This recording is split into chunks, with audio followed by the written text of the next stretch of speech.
सरकारका केन्द्रीय मन्त्री कर्णालीको आकाशमा हेलिकप्टरमा घुमिराख्नु भएको थियो। तर यता प्रदेश सभामा भाग पुगेन भन्दै सांसदहरू भागभण्डाका लागि एक आपसमा झगडा गरिरहेका थिए सम्माननीय सभामुख महोदय। त्यो दृश्य तर कर्णालीका नागरिक भने नदीमा डुबेर जीवन बचाइदिनुस् भनेर हार गुहार मागिरहेका थिए।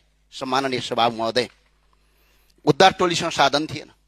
मैले पनि तत्काल फोन गरेको थिएँ त्यहाँको डिआइजीसँग, सशस्त्र प्रहरीको चिफसँग। साधन थिएन। सुर्खेतबाट दुर्घटना भएको ठाउँमा जान 5 घण्टा लाग्छ सम्माननीय सभामुख महोदय। हेलिकप्टर आकाशमा घुम्दै गर्दा एउटा हेलिकप्टर पठाउने क्षमतासम्म सरकारसँग भएन। अनि काम कसका लागि गरिराखेका छौँ हामी? भाषण किन ठोकिरहेका छौँ? त्यसको जवाफ चाहिन्छ। यो देश सबको साझा हो सम्माननीय सभामुख महोदय। के कर्णालीका युवाहरू यो देशको भविष्य हुन् या होइनन्? कि हामी कर्णालीमा जन्मनु हाम्रो अभिशाप हो? आज मैले बोलेको भाषा त्यही कर्णालीको सम्माननीय सभामुख महोदय। नेपालको सभ्यता त्यही कर्णालीको। हाम्रो कर्णालीले नेपाललाई सम्पत्ति दिएको छ सम्माननीय सभामुख महोदय। तर सधैँ विभेद मात्र भएको छ। म त्यही भएर सम्माननीय सभामुख महोदय भन्न चाहन्छु, कर्णाली नेपालमा पर्छ कि पर्दैन? यदि नेपालमा पर्छ भने विभेद किन हुन्छ?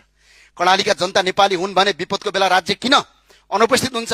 सम्माननीय सभामुख महोदय, सरकारले यही संसदमा विपद व्यवस्थापनका लागि हेलिकप्टर सञ्चालन गर्ने, उद्धारमा प्रार्थना भनेर ठुला गफ हान्यो। हामीले गफ सुन्यौं र ताली फटकायौं सम्माननीय सभामुख महोदय। तर व्यवहारमा कर्णाली परेन, कर्णालीलाई देखिएन। आकाशमा मन्त्रीको हेलिकप्टर उडिरहँदा नदीमा नागरिकहरू डुबिरहेका थिए सम्माननीय सभामुख महोदय।